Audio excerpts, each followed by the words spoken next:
এখানে যা যা আছে হুবহু তুই যদি আমার মতন করতে পারিস, এই 500 টাকা তোর।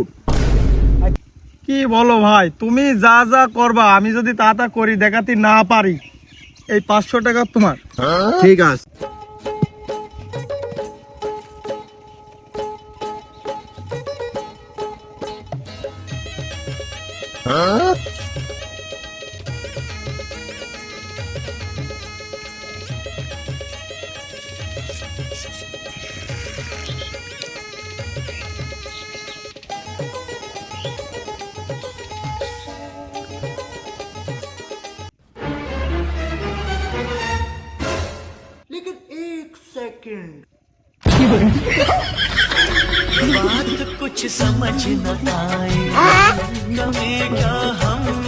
দেখ বেটা, নকল করার জন্য আকাল থাকা লাগে।